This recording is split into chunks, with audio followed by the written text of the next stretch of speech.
사람들을 기도하겠습니다. 예. 오늘 본문 말씀 로마서 3장 21절에서 24절 보시겠습니다. 이제는 율법 외에 하나님의 한 의가 나타났으니 율법과 선지자들에게 증거를 받은 것이라. 곧 예수 그리스도를 믿음으로 말미암아 모든 믿는 자에게 미치는 하나님의 의인이 차별이 없느니라. 모든 사람이 죄를 범하였음에 하나님의 영광에 이르지 못하더니 그리스도로 예산에 있는 속성으로 말미암아 하나님의 은혜로 값없이 의롭다 하심을 얻은 자 되었느니라. 하나님의 은혜로 값없이 의롭다 하심을 얻은 자 되었느니라. 제 설교를 오늘 제가 파워포인트로 준비를 했습니다.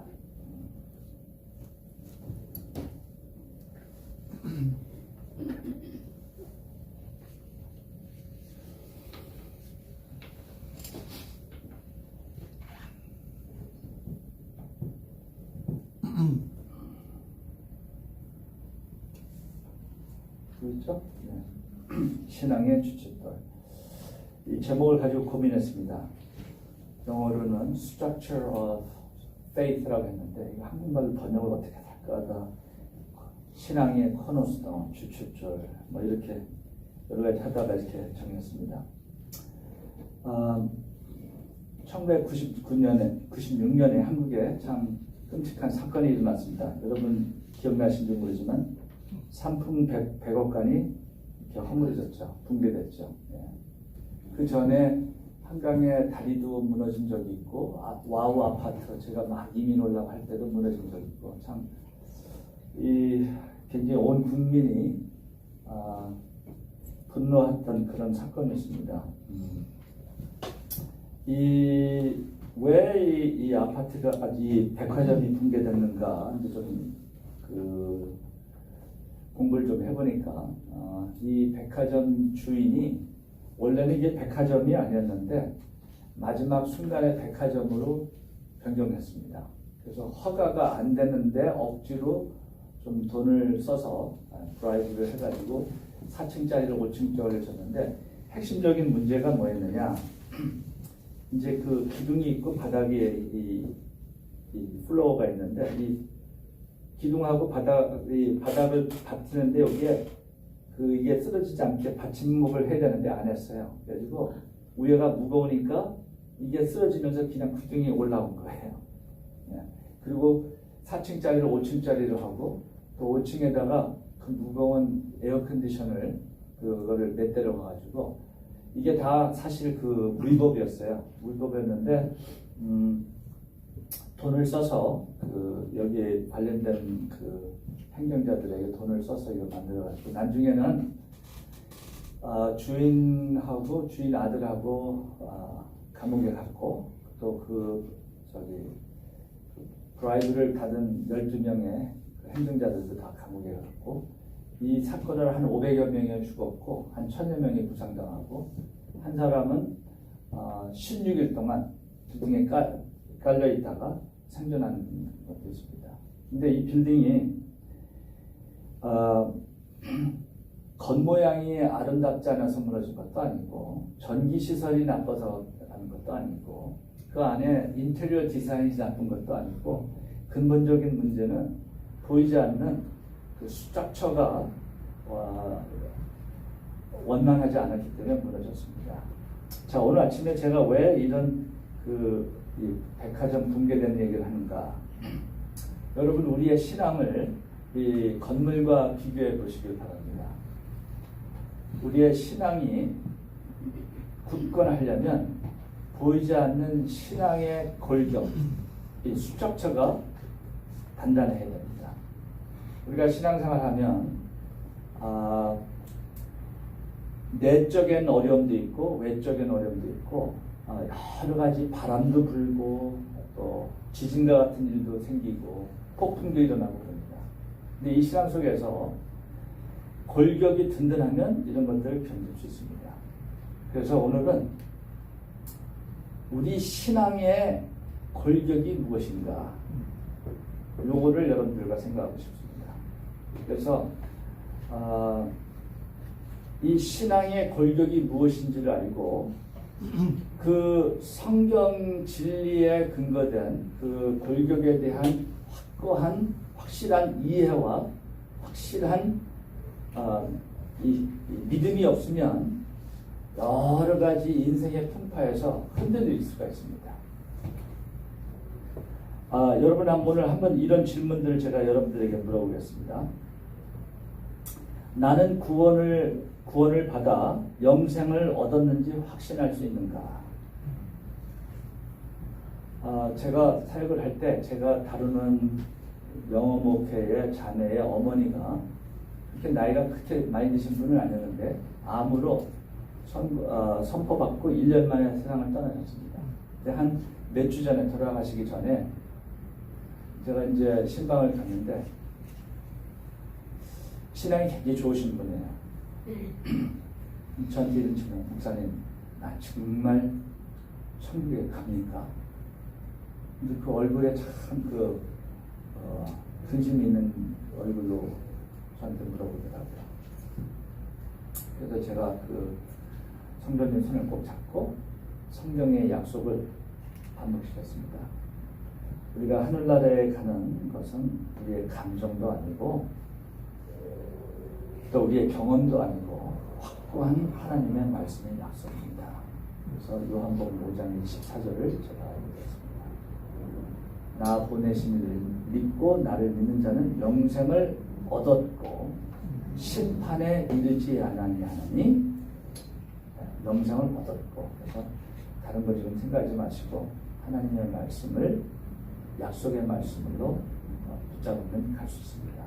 사실은 여러분 우리가 하늘나라에 가는 거는 믿음으로 가는 것이지 확신으로 가는 게 아닙니다. 무슨 말이냐? 예수 그리스도를 영접한 믿음이 있으면 다 하늘나라에 갑니다. 근데 믿고도 하늘나라에 갈지 안 갈지 의심하는 사람이 있습니다. 그렇다고 해서 영생을 못 받는 거 아닙니다. 믿음으로 가는 것이지 확신이 있어서 없어서 가는 게 아닙니다. 확신이 있으면 더 좋죠. 근데 확신이 없는 사람도 갈 수 있습니다. 왜? 믿음이 있기 때문에. 그러면 믿음이 있는데 왜 확신이 없느냐? 성경을 확실히 이해하거나 믿지 못하게 해서 그렇습니다. 또 구원을 받은 자가 죄를 지면 구원을 잃어버리는가? 여러분 늘 그런 거죠. 내가 예수를 잘 믿다가 한때 좀 방탕한 때 그때 내가 만약에 죽은다면 구원을 잃어버릴 것인가? 그리고 의롭게 살아야 된다면 얼만큼 의롭게 살아야 구원이 확실한가? 그러면 이거 떨어지지 않는 우리의 의문점이 있죠.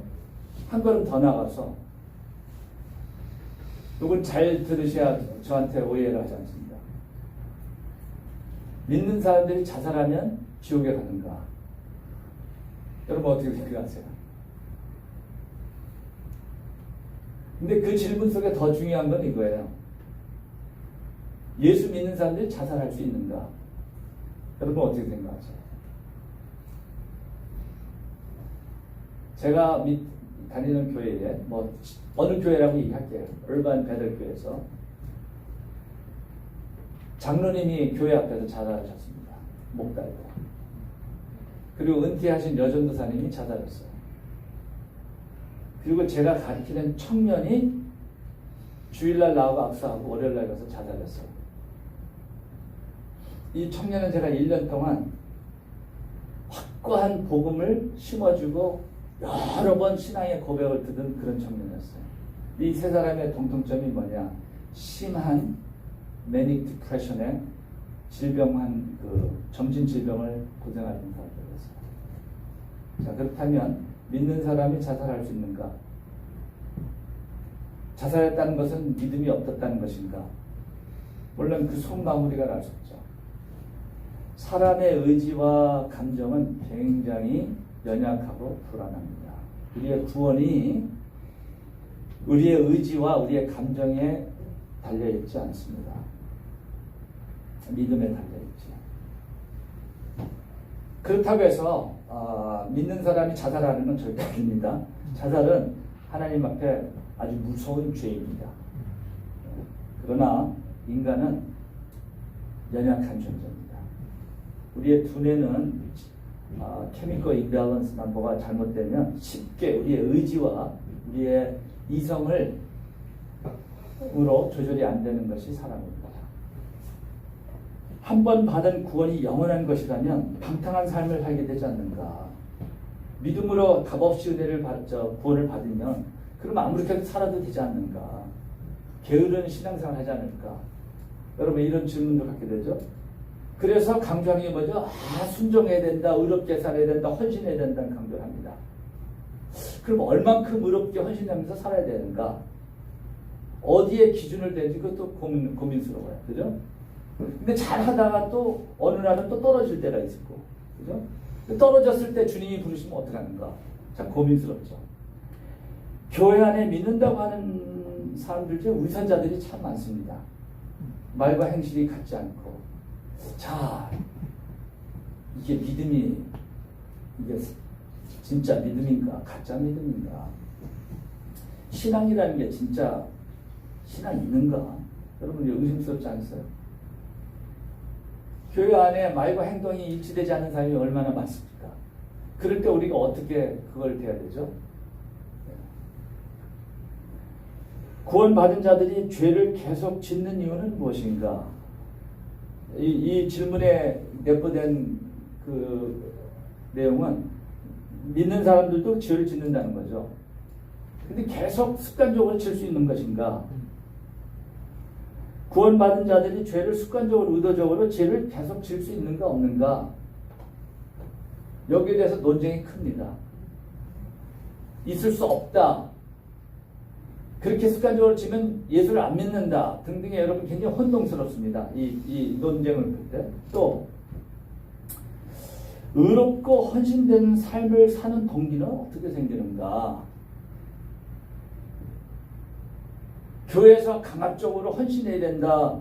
교회라는 이런 그 공동체의 조직체에 헌신해야 된다는 강압적인 그 그룹 프레셔를 통해서 얻는 것인가? 아니면 남에게 비춰진 나의 신앙의 모습 때문에 하는 것인가? 도대체 이 내적인 동기는 어떻게 생기는 것인가? 예수를 믿는 사람들이 의인인가 죄인인가? 여러분 대답이 뭐라고 하세요? 여러분 자신이 의인이세요? 죄인이세요? 둘 다요. 슬로건 같은 분이네. 오늘 저의 이 말씀을 통해서 여러분들이 이 모든 질문에 확고한 대답을 얻을 수 있기를 바랍니다.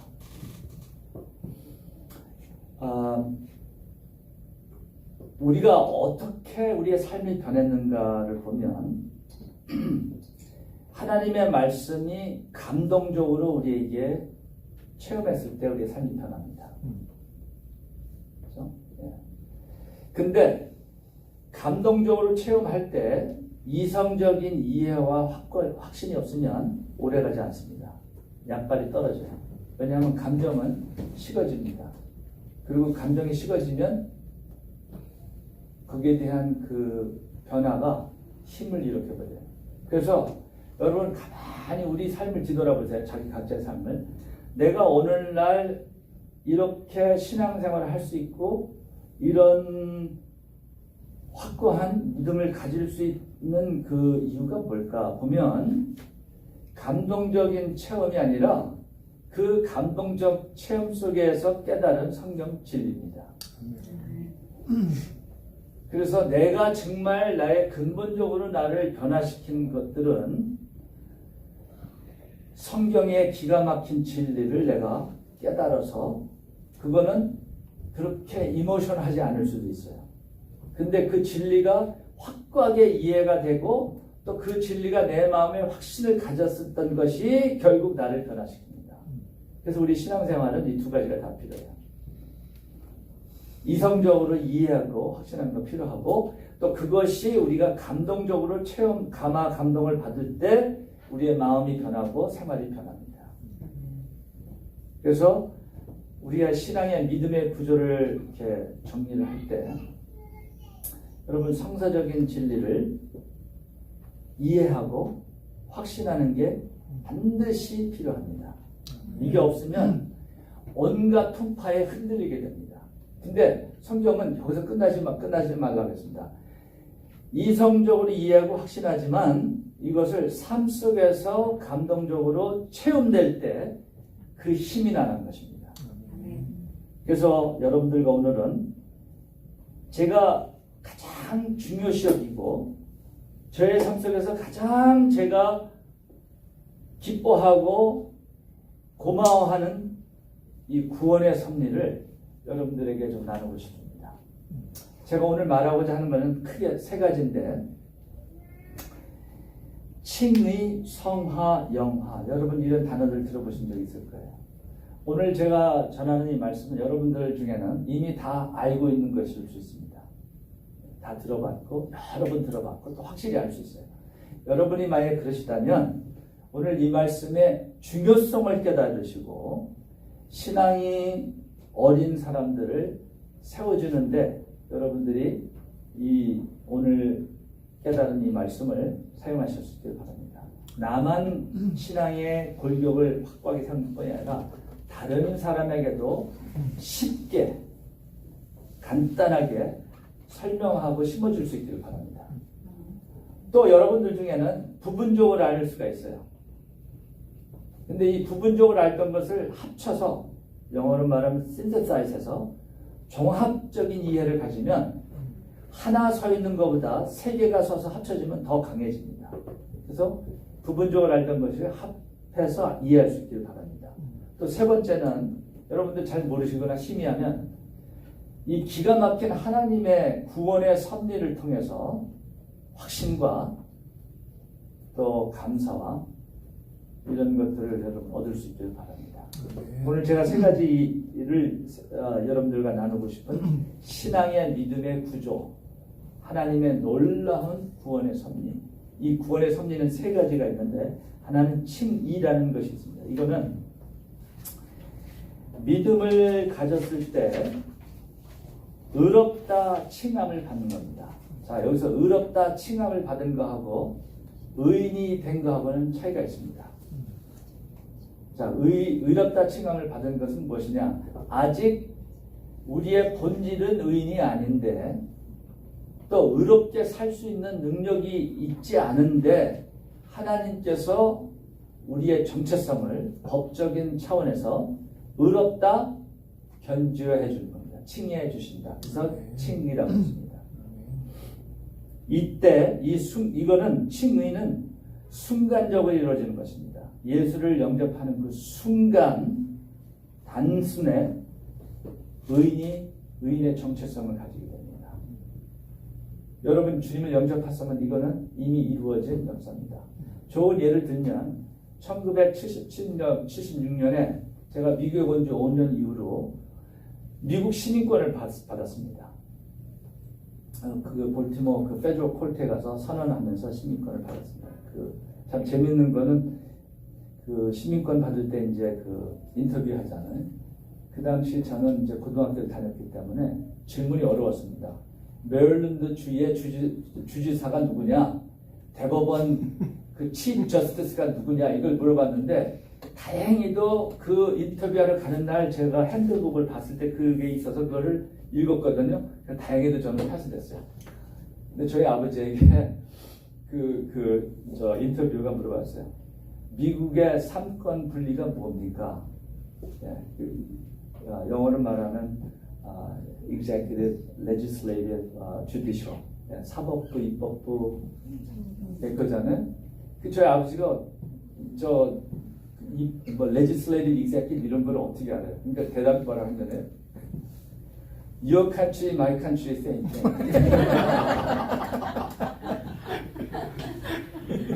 그래서 합격해가지고 참 한국 사람 머리가 비싸네요. 그래서 시민권을 받았습니다. 그 시민권을 받는 그 순간 저의 법적인 그 정체성은 미국 시민입니다. 그러므로 모든 미국 시민이 받을 수 있는 권리와 의무를 가지게 됩니다. 제가 미국 시민을 할 수 없는 건 딱 한 가지 있는데 그게 뭐죠? 대통령으로는 못 나갑니다. 대통령이 되려면 미국에서 태어나야 돼요. 그 외에는 미국 사람이 할 수 있는 거 똑같이 할 수 있는 미국 사람이에요. 근데 실제 삶은 한국 사람이에요. 보이는 것도 한국 사람. 영어도 액센트가 한국 액센트. 집에 가서도 스파게티보다는 짜장면이 더 맛있고. 근데 미국에 살면 살수록 미국화 됩니다. 그러나 죽을 때까지 한국 액센트가 안 없어질 거예요. 그죠? 그래도 저의 정체성은 미국 사람. 우리가 주님을 영접하는 순간 하나님이 우리를 의인으로 칭해 주십니다. 그 무슨 뜻이냐? 죄가 하나도 없는 사람으로 취급한다는 거예요. 놀랍죠? 그게 어떻게 그렇게 됐을까요? 예수 그리스도의 의를 나에게 덮여주십니다. 영어로는 imputed. impured라는 그 단어의 뜻은 크레딧을 줬다는 거예요. 여러분, 내가 크레딧이 없지만 크레딧 좋은 사람을 콜라이러로 써서 하면 그 사람의 크레딧으로 내가 돈을 빌릴 수 있죠. 나는 크레딧이 전혀 없는데 예수 그리스도의 의의 크레딧으로 내가 의인이 된 겁니다. 그게 칭의예요. 이게 세상의 모든 종교에 봐도 이런 개념은 없어요.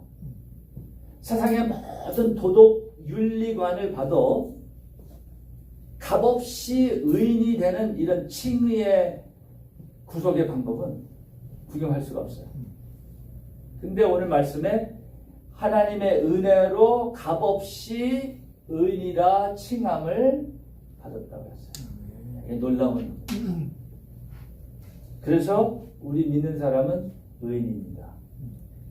그런데 실제는 안 그렇습니다.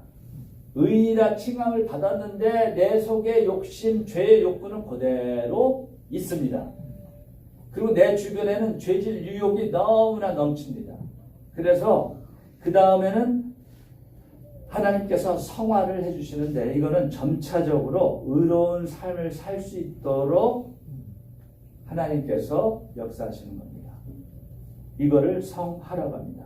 그래서 이것은 죄의 영향력에서, 죄의 능력에서 구원받는 과정입니다. 칭의는 한 번에 이루어지는 사건이지만 성화는 과정입니다. 지금 현재 이루어지고 있습니다. 그래서 우리 김집사님 말을 맞아요. 우리는 의인이면서 죄인입니다. 네. 두 가지를 다 기억해야 돼요. 우리가 항상 하나님 앞에 참 부끄럽고 참 그런 죄인이면서도 하나님 앞에 담대히 나갈 수 있는 의인입니다. 예수 그리스도는. 그러면서도 하나님 앞에 나올 때마다 내 속에 있는 죄성을 고백하면서 벌레같이 사는 죄인같이 자를 겸손해야 돼요. 이 두 가지를 다 가져요. 이 두 가지 중에 한 가지를 잃어버리면 우리는 잘못된 신앙생활을 하게 됩니다. 그리고 세 번째 이 구원의 구조의 세 번째 그 기둥은 영화. 이거는 완전한 의로운 사람으로 변하여 하나님의 영광에 들어갑니다. 언제 이 일이 일어날까요? 우리가 육신의 몸을 버리고 부활하여 하나님 앞에 갈 때. 칭의를 받은 사람은 반드시 영화에 들어갑니다. 그래서 신학자가 이런 말을 했어요. 만일에 여러분 옆에 있는 사람이 하늘나라에 가서 영화되어 변화된 모습을 지금 우리가 볼 수 있다면 이 사람이 하나님인가 하고 착각해서 이 사람한테 예배드릴 것 같다고 얘기했습니다. 그건 무슨 말을 알고 있는 거죠? 우리에게는 우리가 정말 상상하기도 힘든 완전한 의로운 위치뿐만 아니라 그 본질적인 의로운 삶을 살 수 있는 그런 존재로 변화된다는 것입니다. 그게 우리를 기다리고 있습니다. 거기에서는 죄의 간섭에서, 죄의 존재에서 우리가 완전히 분리됩니다. 자, 칭의 때는 죄의 심판, 영원한 하나님의 심판, 지옥의 심판에서 우리를 구원받습니다. 성화에서는 우리를 다스리고 있는 죄의 능력에서 점차적으로 우리를 해방되고 있습니다. 구원받고 있습니다. 영화에 가면 죄와는 조금 더 접촉이 없는 그런 환경이 됩니다. 제가 요거를 도표로 좀 그려서 좀 더 이해할 수 있게끔 여러분들에게 좀 나누고 싶습니다.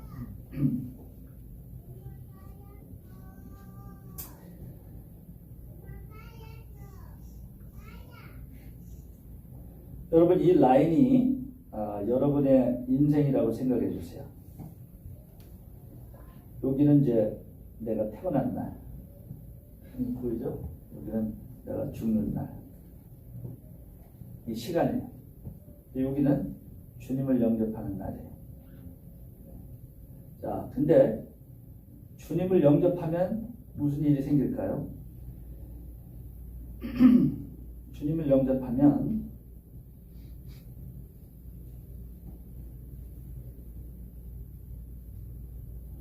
요 줄은 지금 시간을 말하면서 완전히 인간의 타락한 상태입니다.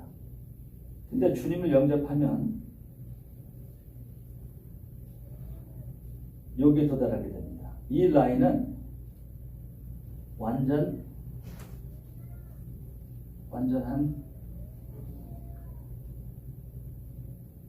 의를 상징합니다. 이 라인. 이 라인은 완전 타락입니다.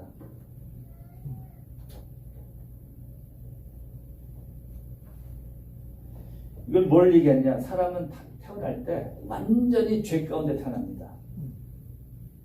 우리의 본질은 죄에 빠져 있습니다. 그래서 사람은 태어나서 자기 의지로, 자기 스스로 힘으로 하나님을 기쁘게 하지 못합니다. 물론 모든 일이 다 나쁘다는 건 아니에요.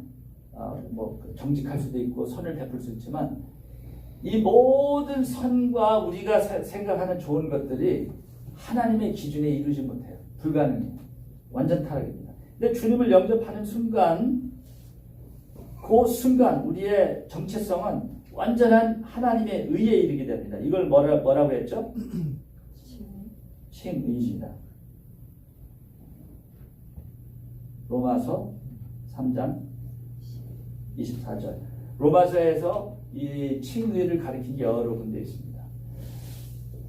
믿음으로, 행위가 아니라 믿음으로, 값없이, 내가 무슨 좋은 선행을 해서 성취하는 것이 아니라 내가 할 수 없어요. 하나님이 무료로 값없이 주심으로 의인이라 칭함을 받은 것입니다.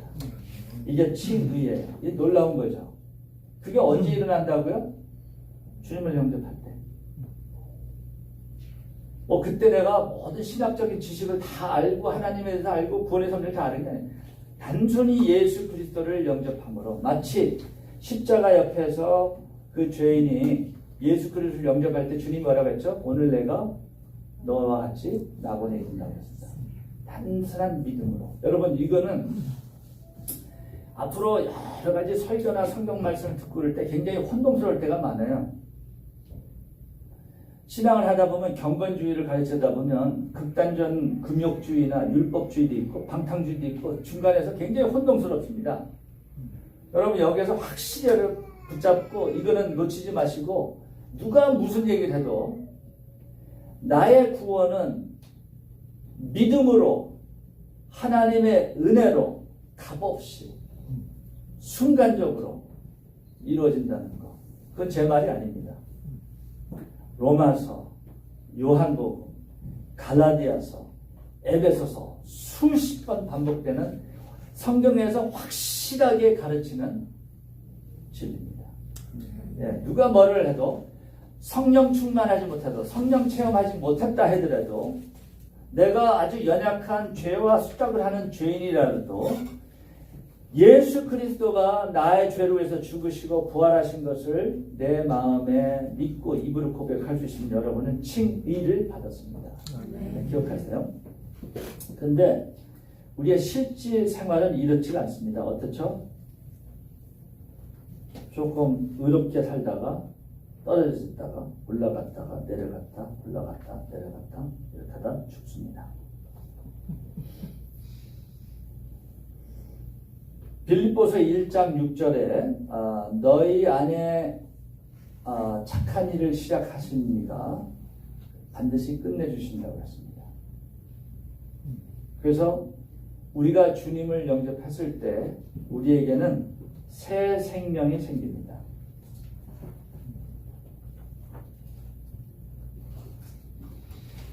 예수 그리스도의 생명이 우리 안에 것입니다.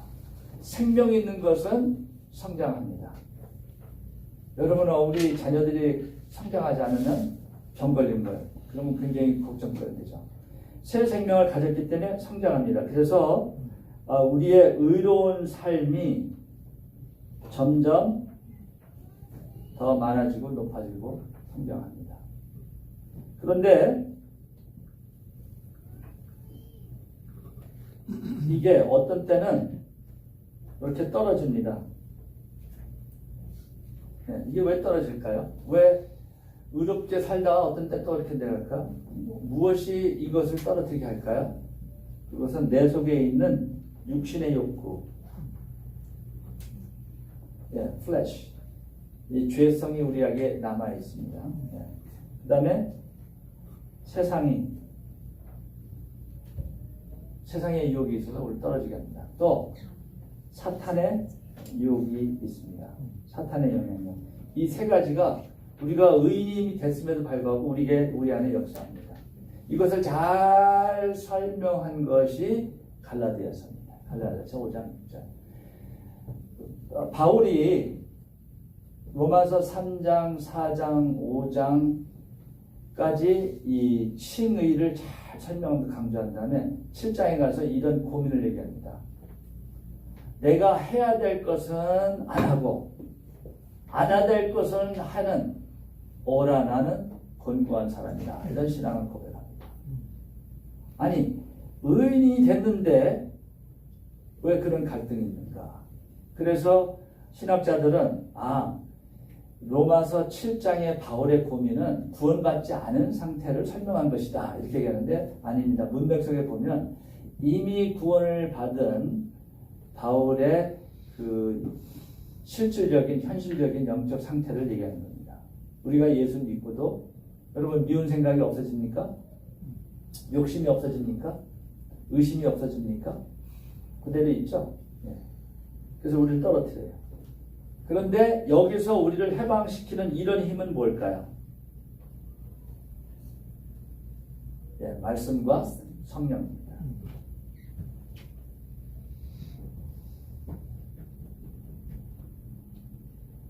성령님은 뭐를 통해서만 역사하실까요? 말씀을 통해서만 역사하십니다. 자, 무슨 내가 느낌이 있다든지 뭐 체험을 했다든지 환상을 봤다든지 할 때 이게 성령인가 아니면 객꿈인가, 여러분 이걸 어떻게 판단하십니까? 내가 체험한 것이 내 마음에 느낀 것이 내가 들린 음성인지 환상인지 하나님의 말씀을 이해시키고 실천하게 하는 힘이 되는 거면 성령입니다.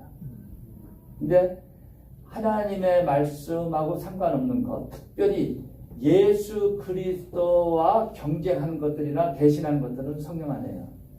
그거는 객꿈일 수도 있고 사탄일 수도 있습니다. 그래서 성령님께서 우리를 이렇게 올리십니다. 그런데 대체로 이 트렌드는 이렇게 올라갑니다. 그죠? 왜냐하면 하나님께서 빌립보서에 말씀하신 것처럼 너희 속에 착한 일을 시작하신 일이가 반드시 끝내신다고 했기 때문에. 자, 그럼 이렇게 올라가게 하는 힘은 첫째는 새 생명이고 두 번째는 은혜의 감격입니다. 은혜의 감격. 성경에 보면 우리가 하나님 앞에 헌신하고 산 제사가 되고 하는 그 모든 이유는 하나님 은혜에 대한 감사입니다. 감격이에요. 바울을 움직이고 있는 힘의 핵심 내용은 그리스도의 은혜가 The grace of Christ constrains me. 은혜가 나를 움직인다고 했습니다. 네. 자, 근데 이 은혜를 어떻게 우리가 알죠? 이거는 어떤 병고침 같고 무슨 찬양을 하면서 감동받는 이게 아니라 이 은혜는 값없이 의인이라 칭해 주신 그 은혜를 말하는 겁니다. 완전히 타락하고 도대체 나는 불가능한 자를 하나님께서 예수 그리스도 통해서 나를 완전한 의인이라 칭해 주신 이 은혜, 이것을 이해하고 마음으로 느낄수록 우리 속에 감사와 감격이 넘칩니다. 그리고 그 감사와 감격은 의로운 삶을 살고자 하는 동기부여가 됩니다. 그 다음에 세 번째로 이거를 이렇게 올리게 하는 거는 상급입니다. 바울을 움직인 건 세 가지. 하나는 은혜에 대한 감사고, 두 번째는 구원받지 못한 자기 그 이스라엘 민족에 대한 안타까움. 그래서 그 안타까움이 얼마나 심했으면 내가 차라리 구원을 받지 못하고 내 대신 저자들이 구원받기를 원한다. 그런 말씀이죠. 그래서 구원받지 못한 사람들 생각하니까 너무 안타까운 거예요. 여러분 한번 생각해 보세요. 나 사랑하는 식구가 주님을 부르고 병고생한 것이 아니라 영원히 지옥에 간다는 걸 생각해보면 얼마나 끔찍합니까? 그 부담감이 바울을 움직였어요. 그 다음에 세 번째는 표대를 향해 달려간다고 했어요. 나를 준비한 상급을 받기 위해서. 여기에는 기독교인의 논리가 천국에 무슨 상급이 있냐고. 천국에 들어가는 자체가 상급인데, 그래서 논리 있어요. 상급에 무슨 의미가 있습니까? 천국에 다 들어가는데. 사실 그 질문이 참 나도 고민스러워요. 그러나 성경엔 분명히 상급이 있다는 단어가 나와요. 고린도전서 3장에도 너희들이 하는 것이 잘못된 동기로 해서는 불타서 없어진다고 했고, 그리고 불타서 남는 것은 하나님께 상급을 받는다고 했습니다. 저는 상급이 있다고 봐요. 그 상급의 의미가 뭐냐? 그건 참 지금 이 세상의 논리로서는 이해가 잘 안 돼요. 그러나 헌신된 주님을 헌신한다는 게 하나님께서 분명히 상급이 있다고 저는 봅니다. 이 세 가지가 우리를 이렇게 올리게 합니다. 자, 여기서 근데 놀라운 점은 뭔지 아세요? 내가 만일에 요점에 떨어졌어요. 여기. 신앙이 떨어졌어요. 은혜가 떨어졌어요. 그럴 때 사탄이 와서 야, 김문주야, 네가 무슨 목사야. 내가 너 다 아는데 너는 위선자야. 그냥 직업적인 목사지. 네가 무슨 진정한, 네가 무슨 뭐 의인이야. 그리고 한 번 진 거 뭐 그 상관이냐. 두 번 지면 계속 줘도 돼. 그리고 nobody knows. 그렇게 되면 죄에 점점 빠지게 됩니다. 자, 그런데 요때 나를 일으킬 수 있는 힘이 뭔가 보세요. 요때 내가 요새 했을 때 나의 위치가 어떤가 보세요. 하나님은 나를 뭘로 보죠? 요런 상태에 있는데 뭘로 보죠? 의인이죠. 사실은 내가 믿음으로 의인을 칭함을 받은 다음에 의인이 안 될 때가 있습니까? 항상 하나님 앞에는 의인입니다. 이것이 나를 회개케 하고 나의 신앙을 회복시키는 겁니다. 내가 이렇게 죄를 짓고 좀 하나님 앞에 불순종하게 샀는데도 하나님은 편치 않으시고 예수 그리스도의 의를 통하여 나를 의인으로 세워줍니다. 그 의에 대해서 내가 보답해야겠지 하면서 산에서 다시 회복하는 겁니다. 그래서 여러분, 우리가 죄지면 마귀 소리와 하나님의 소리가 들립니다. 마귀는 야, 너 우선자야. 너는 실패자야. 한 번 지든 두 번 지든 it's the same thing. 근데 이쪽에서는 나는 너를 의인으로 본다. 너의 죄의 수작을 나는 알고 있다. 이 음성이 들리면 회복이 되는 겁니다. 그래서 우리가 죽으면 욕이 도달합니다. 여기는 이 과정을 성하라고 그러죠. 점점 거룩해지고 의로워지는 거고, 여기는 영화. 우리가 죽으면 그때서 우리의 정체성과 우리의 본질이 합해집니다. 그래서 로마서 18장 18절에 그런 말씀이 있죠.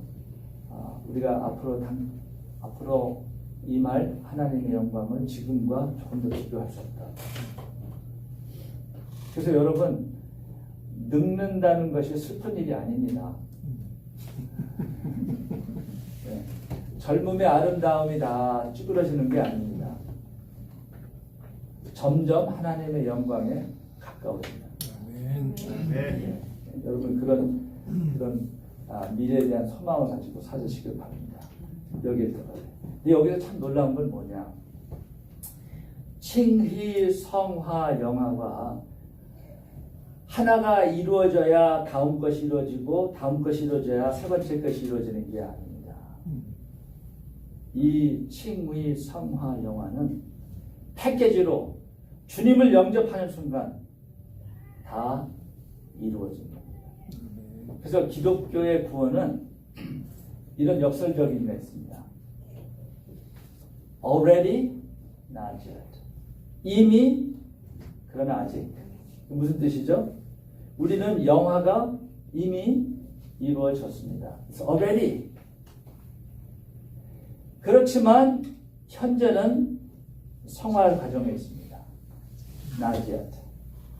그래서 우리는 우리의 믿음의 이 골격을 already 라는 확신을 가지셔야 됩니다. 누가 뭐라 해도 어떤 율법주의자, 금욕주의자, 경건주의자, 성령론, 말세론 온갖 좀 혼동되는 여러분들의 말씀을 들을 때 거기에 흔들리지 마시고, 그리고 또 내 마음속에 있는 의심들, 아까 제가 쏙 질문들 있잖아요. 거기에 흔들리지 마시고 I am already righteous. 나는 이미 하나님 앞에 의인이라 칭함을 받은, 이것은 변질될 수가 없습니다. 아멘. 로마서 8장 마지막 절에 나도 그걸 변질 수가 없어요. 하나님 나 이제 예수 안 믿겠습니다 해도 여러분 그 변질 못해요. 이미 우리는 하나님 손에 잡혔습니다. 이게 세 가지가 한꺼번에 돼 있어요. 이거를 항상 기억하시고, 사탄이 와서 너 위선자, 네가 신앙생활 한다고, 야 장난하지 마. 여러분 이거 사탄의 유혹에 이 말씀을 가지고 이해하시길 바랍니다. 자, 근데 여기서 고민스러운 게 하나 있어요. 어떤 사람들은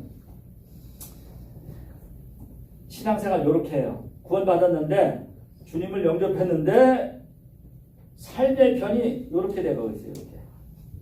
이렇게 습관이나 죄의 습관이 변하지 않고 이렇게 빠져 있어요. 자, 문제는 이게 가능하냐 안 가능하냐. 여기 두 가지 이유가 있습니다. 어떤 크리스천들은 이럴 수가 없다. 이렇게 사는 사람은 구원받지 못한 사람이다. 이유가 있고, 또 하나는 구원받아도 이렇게 살 수 있다는 이유인데, 저는 두 번째 이유입니다. 그래서 어떤 사람들은 이렇게 사는 사람은 말로만 예수 믿지 예수 안 믿는다, 구원받지 못했다고 판단하는 사람이 있고, 저는 예수 믿는 주님을 영접한 사람도 이렇게 살 수 있다고 봅니다. 왜? 진리에 대한 확고한 가르침이 처음에 양육이 없었을 때 이렇게 살 수 있습니다. 그리고 죄의 습관이 너무 강하기 때문에, 여러분 사람들이 주님을 만날 때 어떤 사람은 죄에 깊이 빠진 사람이 있고, 어떤 사람은 그래도 경건하게 살다가 쉽게 변할 수 있습니다. 어떤 사람들은 너무나 이 죄의 그 영향력 속에서 너무 깊이 있었기 때문에 변하기가 힘든 사람이 있어요. 습관적으로 깊은 마음의 쓴뿌리가 박혀 있어요. 자, 그러면 하나님은 이런 사람을 어떻게 다룰까요? 근데 이런 사람들도 의인입니다. 언제나. 그죠? 항상 의인이에요. 이런 사람은 하나님이 사랑하셔서 어떻게 다루실까요? 이런 사람을 하나님이 변화시키는 방법은 때때로 고난과 고통을 가져옵니다. 이 고난과 고통은 하나님이 이 사람을 버리거나 저주해서가 아니라, 사람의 강팍한 마음은 고난과 고통을 통해서 깨집니다. 이럴 때 빨리 회개를 하면 정상적인 이런 그 성장 단계로 가는데, 여기서 안 깨지는 사람이 또 있어요. 그럼 하나님은 고난과 고통이 계속 옵니다. 그래서 여러분 고난과 고통이 올 때 여기서 빨리 해방되는 방법은 하나님 무엇을 배우길 원하십니까 하고 빨리 깨닫고 순종하면 빨리 헤어납니다. 그런데 깨닫지 못하면 또 와요. 그리고 용도가 더 심해집니다. 팔 부러졌다가 다리까지 부러져요. 나중에는 죽음의 문턱까지 갑니다.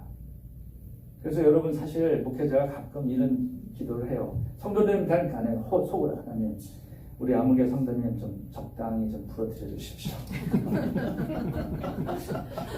그리고 어떤 성도님이 고통을 막 당하잖아요. 겉으로는 가서 다 위로하고 격려하지만 속으로는 분명히 하나님의 손길이 임하고 있구나. 분명히 하나님께서 이 성도를 영적으로 변화시키겠구나. 기대감을 갖게 됩니다. 자, 그런데도 고집 부리고 순종하지 않는 사람이 또 있어요. 그럼 여기 가서 어떻게 될까요? 일찍 죽습니다. 고린도전서에 보니까 어떤 사람은 회개치 않아서 하나님 일찍 불러간 사람이 있다고 했어요. 자, 그렇게 생각하면 그거 괜찮네. 죄를 즐기다가 빨리 죽고 영화에 들어가니까 이거 굉장히 좋다. 이거 떡 먹고 알 먹고 그냥 이거 괜찮네. 근데 이거 미련한 생각이에요. 왜냐, 여러분 예수님을 영접하면 성령님이 내재합니다. 누구나에게.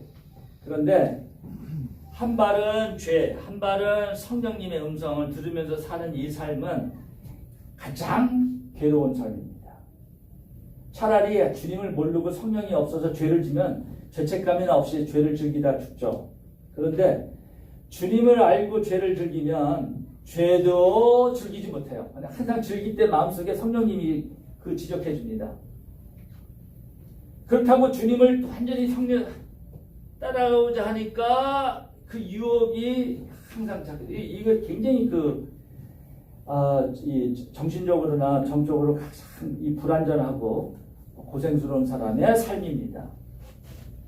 절대 이게 편안한 삶이 아니에요. 그리고 이렇게 살다 일찍 죽으면 무슨 손해가 있는가? 첫째는 인생이 고달프고 두 번째는 하늘나라에 받을 상급이 없습니다. 아까 제가 상급 얘기했잖아요. 자, 그럼 상급이 천국에 들어가면 됐지 무슨 동메달하고 금메달하고 차이가 뭐 있을까? 이거 갖고 제가 고민을 많이 했어요. 근데 바울이 상급이 분명히 있다 그러는데 저는 이렇게 생각합니다. 이 세상은 동메달 따면은 무지 잘한 건데 금메달 딴 사람을 보니까 열등의식인데 그 동메달의 가치가 없어져 버려. 그죠? 이 세상은 그렇습니다. 근데 천국은 그 비교가 없어질 것 같아요. 그래서 동메달 딴 사람은 동메달 딴 것만큼의 기쁨과 영광이 있다고 생각합니다. 근데 금메달 딴 사람은 그보다 더 커요. 근데 금메달 딴 사람이 동메달을 보면서 우월감을 갖지 않습니다. 동메달 딴 사람이 금메달 딴 사람 보고 열등 갖지 않습니다. 영원토록 하나님의 그 영광 속에서 그만큼 받습니다. 그런 특권을 잃어버리게 됩니다. 그리고 여러분, 하나님이 왜 우리를 이 세상에 태어나게 했을까요? 왜 지금 숨쉬고 살게 할까요? 고생스러운 삶을 살기 위해서 아닙니다. 우리가 이 세상에 지금 숨쉬고 사는 이유는 하나님을 알고 하나님의 선하심을 체험하고 하나님의 아름다움에 즐기기 위해서 우리가 타는 겁니다. 우리가 인생을 살아가는 것이 그저 그냥 생존하기 위해서 미술을박이 사는 게 절대 아닙니다. 하나님이 우리를 이 땅에 태어나게 하신 이유는 하루하루 순간순간 신비로운 하나님의 세계를 경험하고 하나님을 체험함으로써 깊은 인생의 그 즐거움을 맛보게 한 건데 이렇게 사는 사람은 그걸 경험하지 못합니다. 그래서 죄 짓고 천국 가고 땡이다 생각하는 것은 절대 착각입니다.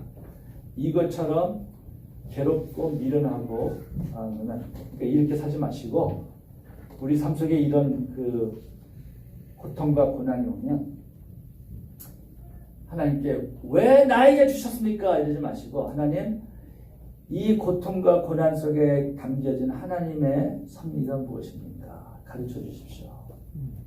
여러분 그거를 깨달을 때 피가 막힌 하나님의 선하심을 체험하게 됩니다. 자, 왜 이 구원의 진리를 여러분들이 우리가 확고하게 이 믿음의 기둥을 세워야 될까요? 세 가지 적용을 생각하겠습니다. 첫째는 평강과 안전을 누리시길 바랍니다. 평강, peace. 인생을 살면서 불안과 초조와 또는 억울함 이런 데 사지 마시고 평강.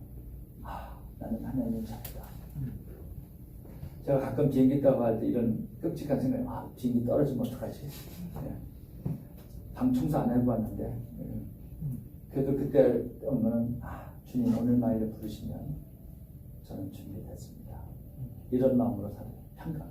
여러분 그 죽음을 보고도 두렵지 않은 그 마음의 평강은요 인생에 큰 자신감을 줍니다. 미국의 경제가 망해가지고 내일 먹을 거 없으면 어떻게 살까? 여러분 그런 생각 가끔 들지 않으세요? 그때도 나는 하나님의 자녀로서 하나님의 영화를 보증받은 자이기 때문에 거기서 평강과 안전을 느낄 수 있습니다. 세상 사람 누가 말하거든. 두 번째는 자 이것이 어떻게 가능한가? 감사해. 저희 할머니가 늘 그래서 아다지 세상에 수많은 사람들에서 이 쓸데없는 년 왜 구원해 주셔서 은혜 주셨습니까? 한달 하니까 이 쓸데없는 년 늘 감사하는 마음이 있어요. 이 감사가 깊을수록 헌신이 커집니다. 아깝지가 않고 시간과 내 에너지를 하나님을 위해서 복음을 위해서 헌신할 수 있는 힘이 생깁니다. 그리고 이 구원의 확고한 이 섭리를 아시면 소망을 갖게 됩니다. 인내를 가져요. 우리 인생에는 현실은 실망이 끊임없이 밀어닥칩니다. 예기치 않은 고민거리, 걱정거리, 문제거리들이 끊임없이 밀어닥쳐요. 그럴 때 우리가 이거를 참고 인내할 수 있는 것은 미래에 대한 산소망이 있기 때문입니다. 여러분 이 믿음의 골격체를 항상 생각하시고 죽을 때까지 머릿속에서 기억하시고 사시기 바랍니다. 제가 이 그림을 잘 그려가지고 저 그려진 거 있죠? 저기다 올려놓을게. 카톡에다 좀 그대로 나누시고 그래서 여러분 그 신앙의 초보자들 잘 설명해서 확고한 믿음을 심어주시기 바랍니다.